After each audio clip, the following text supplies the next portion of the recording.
আসসালামু আলাইকুম, welcome back to my channel. আশা করি সবাই অনেক অনেক বেশি ভালো আছেন। আমিও আলহামদুলিল্লাহ অনেক ভালো আছি। আপনারা দেখতেই পারছেন আমি আজকে আপনাদের সাথে যে রেসিপিটা শেয়ার করব সেটা হচ্ছে বাঁধাকপি এবং মসুরির ডাল। এটা অনেক দুর্দান্ত একটা রেসিপি, মাছ মাংসকেও হার মানাবে। সো দেরি না করে শুরু করা যাক। এখানে বাঁধাকপিটা রান্না করার জন্য একটা পাতিলে তেল দিয়ে দিব পরিমাণ মতো।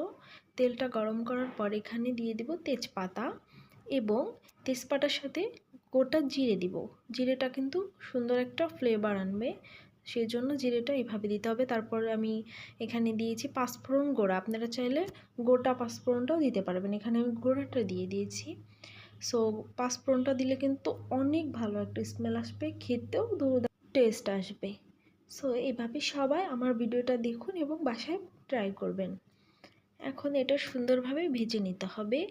এ পর্যায়ে এখানে আমি কেটে রাখা পেঁয়াজ দিব। জালটা কিন্তু মিডিয়ামে রেখে ভাজতে হবে যাতে পুড়ে না যায়। এখানে কেটে রাখা পেঁয়াজ এবং ঝাল দিব।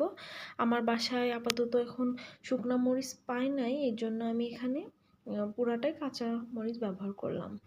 এ পর্যায়ে এগুলো খুবই মিডিয়াম আঁচে আস্তে আস্তে ভেজে নিতে হবে যাতে পুড়ে না যায়। আঁচটা কিন্তু অবশ্যই মিডিয়াম আঁচে ভাজতে হবে। দেন এখানে আমি দিয়েছি থেতো রাখা কিছু রসুন, থেতো করে নেওয়া। এটা কিন্তু ফিনিশ করে বাটা যাবে না, থেতো করে নিতে হবে। সো রসুনটা দেওয়ার পর এখন আরও সুন্দরভাবে একটু ভাজা ভাজা করে নিব হালকা। এখানে পরিমাণ মতো আমি লবণ অ্যাড করব, আপনাদের পরিমাণ মতো আপনারা দিবেন। তারপর এখানে হলুদ অ্যাড করব, সবই পরিমাণ মতো যার যেমন প্রয়োজন চেক করে নেবেন। সো এইগুলো দিয়ে আরেকটু ভাজা ভাজা করে এখানে আমি ধুয়ে রাখা বাঁধাকপিগুলো দিয়ে দিব। বাঁধাকপির কিন্তু মানে চাইলে কুচি কুচি করে কাটতে পারবেন, আবার অবশ্যই এরকম করেও কাটতে পারবেন।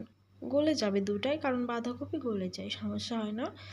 যা হোক, বাঁধাকপির ভিতরে কিন্তু আমি কোনো পানি ইউজ করি না। এখানে যে পানিটা বের হয়েছে আমি সেই পানিটাই ইউজ করেছি, মানে পানিটাই দিয়ে কষাচ্ছি। দেখুন কতটা পানি বের হয়েছে, এটা দিয়ে আমি কষিয়ে নেব। মানে এই পানিটা শুকানো অবধি আমি এখানে আর কোনো পানি ইউজ করবো না। এটা শুকানোর পর আমার কষানো শেষ হবে।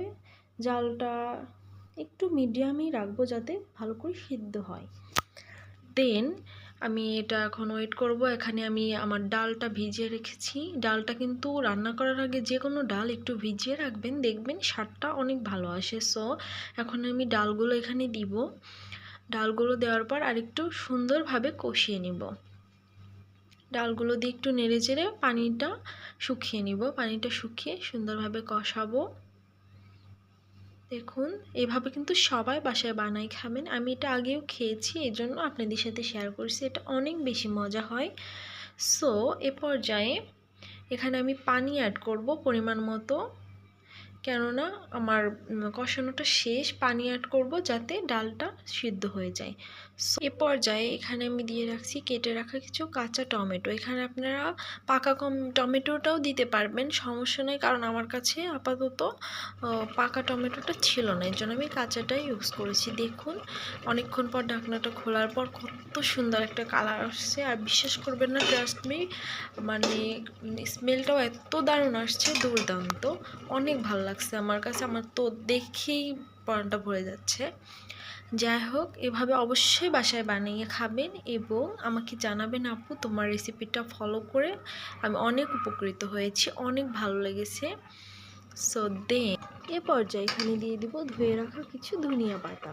ধনিয়া পাতাতে কিন্তু অপশনাল, এটা দিতেও পারে না দিতেও পারে, সমস্যা নেই, তবে দেওয়ার পরে স্বাদটা একটু আরও ভালো আসবে, এই আর কি।